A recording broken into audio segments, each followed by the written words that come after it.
साथियों नमस्कार, मैं हूं नीरज पटेल और आप देख रहे हैं नेशनल जनमत। दुर्गा शंकर मिश्रा 1984 बैच के आईएएस अचानक से दिल्ली दरबार की तरफ से उत्तर प्रदेश संदेशा भेजा गया कि आनन फानन में एक लेटर बनाओ और कहो कि हम केंद्रीय प्रतिनियुक्ति से दुर्गा शंकर मिश्रा को वापस चाहते हैं और उनको उत्तर प्रदेश का चीफ सेक्रेटरी बनाना चाहते हैं। दिल्ली दरबार का आदेश था, लखनऊ दरबार ने देरी नहीं की, एक लेटर जारी किया, दुर्गा शंकर मिश्रा उत्तर प्रदेश भेजे गए। कुछ देर बाद ही आदेश जारी कर दिया गया कि 31 दिसंबर यानी 2 दिन बाद ही जिस शख्स का रिटायरमेंट हो रहा था उसको सेवा विस्तार देते हुए आनन फानन में उत्तर प्रदेश का चीफ सेक्रेटरी बना दिया गया। इसको कहते हैं सत्ता में रसूख और अपनी सरकार होने का एहसास होना।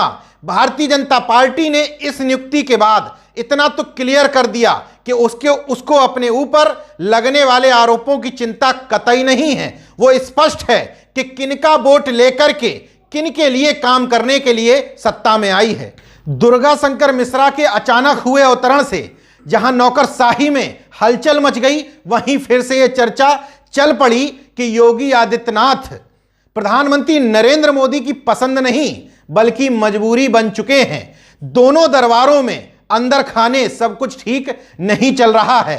कहा तो यह गया कि प्रधानमंत्री नरेंद्र मोदी के बेहद करीबी पूर्व नौकरशाह अरविंद शर्मा को जिस रंगबाजी के साथ उत्तर प्रदेश भेजा था, उसी रंगबाजी के साथ योगी आदित्यनाथ ने उनको साइडलाइन करके महज एमएलसी तक समेट दिया था। अब दिल्ली दरबार ने उसी बात का बदला लिया है। दरअसल अरविंद शर्मा और दुर्गा शंकर मिश्रा, जिनको अब उत्तर प्रदेश का चीफ सेक्रेटरी घोषित किया जा चुका है, वो दोनों आपस में बहुत अच्छे मित्र हैं। इसके अलावा यह भी चर्चा चली कि भारतीय जनता पार्टी पर मुख्यमंत्री होने के नाते ठाकुर अपना अधिकार समझ रहे हैं, लेकिन जन्मजात रूप से ब्राह्मण जाति के लोग संघ और भारतीय जनता पार्टी पर अपना एकाधिकार समझते हैं। लेकिन योगी आदित्यनाथ की वजह से वर्तमान सरकार में उनका वो एकाधिकार वर्चस्व पूरी तरीके से नजर नहीं आया। इसलिए अंदर खाने जब पिछड़े और दलित वर्ग के खिलाफ लड़ाई होती है तो ठाकुर और ब्राह्मण अधिकारी या नेता एक नजर आते हैं, लेकिन जब एक दूसरे से कुछ लेने की बात होती है तो दोनों में वर्चस्व की जंग साफ देखी जाती है। नेशनल जनमत के अगले वीडियो में हम बताएंगे कि किस तरीके से उत्तर प्रदेश में एसपी और डीएम की नियुक्ति में योगी आदित्यनाथ ने ठोक करके जातिवाद का खेल खेला है। बहरहाल हम अपने मुद्दे पर आते हैं कि इन दोनों जातियों के वर्चस्व की लड़ाई में मैं पिछड़े और दलित वर्ग की बात नहीं कर रहा हूं। सवर्ण में ही कुछ जातियां दलित और पिछड़ा बनकर के रह गई हैं। कायस्थ, बनिया और जैन जो सवर्ण में आने वाली मजबूत जातियां मानी जाती हैं, उनका हस्र पिछड़े और दलितों की तरह ही सवर्णों में बना करके रख दिया है। योगी आदित्यनाथ के मुख्यमंत्री होने की वजह से कहीं कहीं ठाकुरों को बहुत कुछ नसीब हो जा रहा है। संघ में और भारतीय जनता पार्टी में स्वाभाविक पकड़ होने की वजह से ब्राह्मणों को भी मिल जाता है। जैसे जब चीफ सेक्रेटरी बनाने की बात आती है उत्तर प्रदेश में, तो राजीव कुमार तब थे जब योगी आदित्यनाथ मुख्यमंत्री बने थे। इसके बाद 2018-19 में भारतीय जनता पार्टी में ब्राह्मणों ने अपना दबाव बनाया। अनूप चंद्र पांडे को उत्तर प्रदेश का मुख्य सचिव बनाया गया। उस समय अनूप चंद्र पांडे जब मुख्य सचिव बने थे तो 14 लोगों को, जिसमें 82 बैच के 5 आईएएस, 83 बैच के 5 आईएएस और 84 बैच के यानी कि अपने ही बैच के 4 आईएएसों को दरकिनार करके इनको आईएएस बनाया गया था।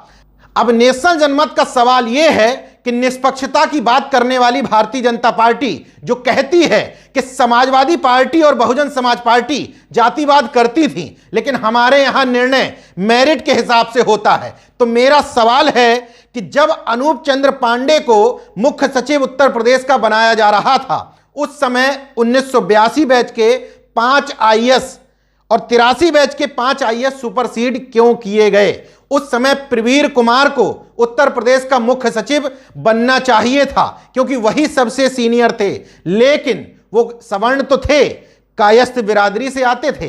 82 बैच में चंद्र प्रकाश जी का भी नाम चला, लेकिन एससी यानी कि दलित बिरादरी से आते थे।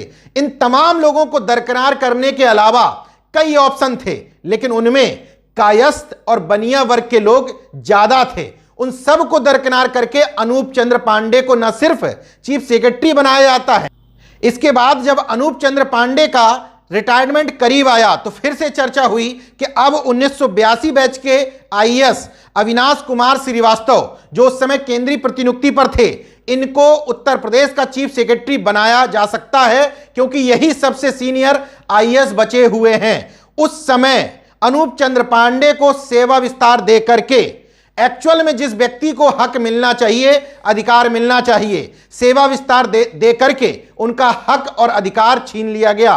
तो सवाल यह उठता है, श्रीवास्तव और बनिया जो स्वाभाविक तौर पर भारतीय जनता पार्टी के मतदाता माने जाते हैं, उन पर Bharatiya Janata party chief secretary बनाने का भार क्यों नहीं डालना चाहती, या दूसरे शब्दों में कहें तो उनके हक और अधिकारों की हकमारी क्यों की जाती है। ओबीसी और एससी के लिए तो आप कह देंगे कि ओबीसी एससी ऊपर अभी संख्या में कम है, क्योंकि आईएएस बनना काफी बाद में शुरू हुए जब उनको पढ़ने लिखने का अधिकार प्राप्त हुआ। लेकिन कायस्थ और बनिया वर्ग से तो पर्याप्त संख्या में 82, 83, 84, 85, 86 सभी बैचों में पर्याप्त आईएएस उपलब्ध हैं। लेकिन छांट छांट करके केवल ब्राह्मण के लिए सीट रिजर्व कर दी गई है उत्तर प्रदेश के चीफ सेक्रेटरी की। यह आरोप मैं यूं ही नहीं लगा रहा हूं। इसके बाद अनूप चंद्र पांडे जब रिटायर्ड होते हैं तो उनको देश के चुनाव आयोग में भेज दिया जाता है और चुनाव आयुक्त बना दिया जाता है। सोचिए, उत्तर प्रदेश में एक शख्स जो चीफ सेक्रेटरी रहा, उसको सेवा विस्तार भी दिया गया, रिटायरमेंट के बाद उसको चुनाव आयुक्त बना देती है केंद्र सरकार। उसके बाद उत्तर प्रदेश चुनाव कराने की जिम्मेदारी भी उसी शख्स को सौंपती है। तो चुनाव आयोग कितनी निष्पक्षता से उत्तर प्रदेश का चुनाव कराएगा, यह सोचने की बात है। बहरहाल हम अपने मुद्दे पर लौटते हैं। अनूप चंद्र पांडे के रिटायरमेंट के बाद तमाम अन्य लोगों के पास भी मौका था, क्योंकि उस समय भी 82-84 बैच के कई ऑफिसर मौजूद थे। दुर्गा शंकर मिश्रा, जिनको अभी बनाया गया है, ये हालांकि केंद्रीय प्रतिनियुक्ति पर थे। संजय अग्रवाल, जिनका रिटायरमेंट मार्च 2022 में होना है।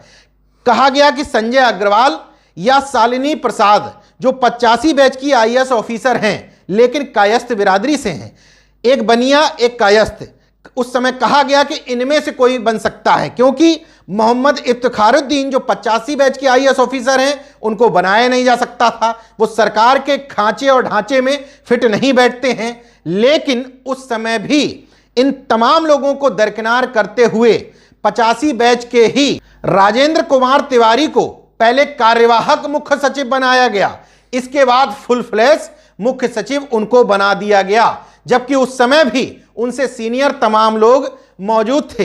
इनका कार्यकाल अभी 2023 तक बाकी था, तभी अचानक से केंद्र ने दुर्गा शंकर मिश्रा को उत्तर प्रदेश में चीफ सेक्रेटरी बना करके भेज दिया। भले ही इसमें योगी आदित्यनाथ की हार बताई जा रही हो, लेकिन केंद्र सरकार को भी पसंद आता है तो ब्राह्मण चीफ सेक्रेटरी ही पसंद आता है। यह सवाल मैं इसलिए कर रहा हूं क्योंकि 31 दिसंबर को रिटायर्ड हो रहे थे दुर्गा शंकर मिश्रा। मतलब अगर ये रिटायर्ड हो जाते तो संजय अग्रवाल चीफ सेक्रेटरी बन सकते थे, बनिया वर्ग से शालिनी प्रसाद चीफ सेक्रेटरी बन सकती थी, या 86 बैच के आलोक टंडन जो खत्री हैं, सवर्ण हैं, आलोक सिन्हा कायस्थ हैं, सवर्ण हैं, मुकुल सिंघल बनिया हैं, सवर्ण हैं। लेकिन अफसोस सवर्ण तो हैं, ब्राह्मण नहीं हैं। तो इन 86 बैच के 85 बैच के तमाम लोगों को दरकिनार करके अचानक से केंद्र से उत्तर प्रदेश भेजे जाते हैं। आनन फानन में उनकी प्रतिनियुक्ति वापस की जाती है। उत्तर प्रदेश सरकार अनुरोध करती है कि इनको सेवा विस्तार दे दिया जाए। उनको सेवा विस्तार मिलता है और उत्तर प्रदेश का चीफ सेक्रेटरी बना दिया जाता है। मेरिट की बात करने वाली भारतीय जनता पार्टी का दोगलापन देखिए। जिन दुर्गा शंकर मिश्रा को महज प्रधानमंत्री नरेंद्र मोदी के बेहद करीबी होने के कारण उत्तर प्रदेश की जनता और योगी आदित्यनाथ के सर पर थोप दिया गया है, वो पूरे कैरियर में महज 2 बार ही डीएम रहे हैं। मतलब डीएमशिप का अच्छा अनुभव उनके पास नहीं है। इसके बाद भी अब सोचिए, कोई भी व्यक्ति है अगर वो पूरा करियर अपना आईएएस के तौर पर गुजार रहा है तो उसके जीवन में कुछ ना कुछ अच्छे महत्वपूर्ण पोस्ट तो होंगे। उन्हीं महत्वपूर्ण पदों को सामने ला करके बताया जाने लगता है कि फलाना आईएएस इतने महान है, इन्होंने ये बेहतर काम किया। मैं जितने नाम बता रहा हूं इनमें किसी को भी चीफ सेक्रेटरी बना दिया जाए, उसी के स्थान में कसीदे गढ़ते हुए खबर लिखी जा सकती है, क्योंकि अपने पूरे आईएएस के कार्यकाल में उसने कुछ ना कुछ तो अच्छे काम किए होंगे। इनकी मेरिट की योग्यता महज जाति से तय होती है और इनकी गुलामगिरी से तय होती है, यह एक बार और स्पष्ट हो गया है। नेशनल जनमत या व्यक्तिगत तौर पर मुझे तकलीफ यह है कि ओबीसी में इन सवर्णों को बड़ी तकलीफ होती है कि फलाने ओबीसी का हिस्सा इन्होंने खा लिया, एससी में बड़ी इनको तकलीफ होती है कि फलानी का एससी का हिस्सा इन्होंने खा लिया।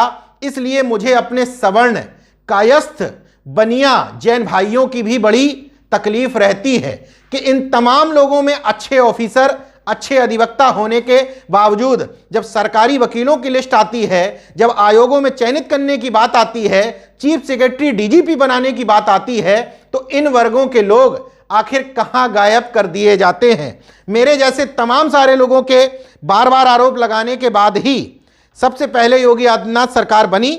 सजाती सुलखान सिंह को केंद्रीय प्रतिनियुक्ति से बुलाकर के डीजीपी बना दिया गया, फिर ओपी सिंह को केंद्रीय प्रतिनियुक्ति से बुलाया गया, डीजीपी बना दिया गया। ठाकुरवाद के आरोप न लगे तो हितेश चंद्र अवस्थी को डीजीपी बना दिया गया। ज्यादा आरोपों से बचने के लिए अब जाकर के मुकुल गोयल को डीजीपी बनाया गया। लेकिन दबी जुबान लोग सब ये चर्चा करते हैं कि डीजीपी से ज्यादा पावर प्रमुख सचिव गृह का वैसे भी होता है। उनके ऊपर एक ताकतवर प्रमुख सचिव गृह अवनीश चंद्र अवस्थी बैठाले हुए हैं।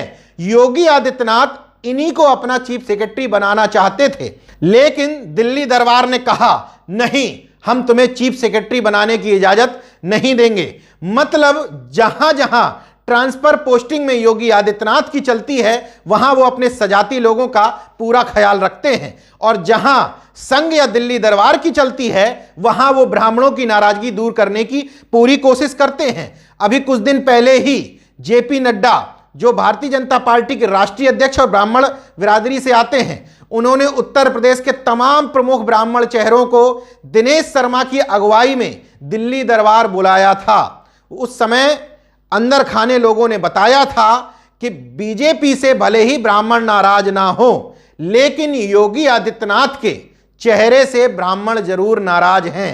अब भारतीय जनता पार्टी के गले की फांस बन चुके हैं योगी आदित्यनाथ, क्योंकि हिंदुत्व के प्रतीक के तौर पर बीजेपी अगर चुनाव लड़ती है तो योगी आदित्यनाथ नफरत फैलाने के लिए एक बड़ा चेहरा है। लेकिन बनिया, कायस्थ और बीजेपी को अपनी बपौती समझने वाला न सिर्फ ब्राह्मण बल्कि पिछड़े वर्ग के तमाम सारे लोग भी योगी आदित्यनाथ के चेहरे से खुश नहीं होंगे। ऐसे समय में किया क्या जाए, तो बीजेपी भी पसोपेश में है। इसी पसोपेश के कारण अजय मिश्र टेनी का इस्तीफा नहीं लिया जा रहा है, क्योंकि उनको केंद्रीय गृह राज्य मंत्री बनाया गया था ब्राह्मणों को खुश करने के लिए। अब अगर उनसे इस्तीफा ले लेंगे तो योगी महाराज वैसे ही उनके पुत्र को जेल में ठूस चुके हैं, तो ब्राह्मणों की नाराजगी मोल बीजेपी अब नहीं लेना चाहती। लेकिन इन सब के चक्कर में पिछड़ा वर्ग और दलित वर्ग का तमाम वोटर जो भारतीय जनता पार्टी की तरफ पिछली बार था, वो अब बीजेपी से नाराज हो रहा है, क्योंकि मुख्यमंत्री योगी आदित्यनाथ ने ठोक करके जातिवाद चलाया है। इस बात की पुष्टि मैं अपने अगले एपिसोड में करूंगा, लेकिन चलते चलते कुछ उदाहरण आपको दे जाता हूं। मुख्यमंत्री योगी आदित्यनाथ को मौका मिला तो उन्होंने सुलखान सिंह को रिटायरमेंट के बाद एक पुलिस सुधार आयोग बनाया और उसको उनका चेयरमैन बना दिया गया। योगी आदित्यनाथ को मौका मिला कि उत्तर प्रदेश का मुख्य सूचना आयुक्त किसको बनाया जाए, तो उन्होंने अपने सजाती पूर्व आईपीएस भावेश कुमार सिंह को उस पद पर बैठाल दिया।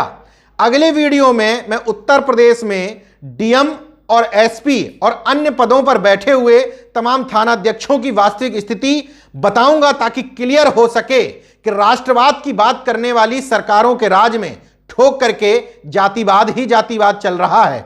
हालांकि इस जातिवाद की आधि के कारण फिर से मैं कह रहा हूं कि मेरे सवर्ण वर्ग में अन्य भाइयों का अधिकार, हिस्सा छीना जा रहा है। देखते रहिए नेशनल जनमत, जागरूक और सजग बने रहिए। जय विज्ञान, जय संविधान, जय लोकतंत्र,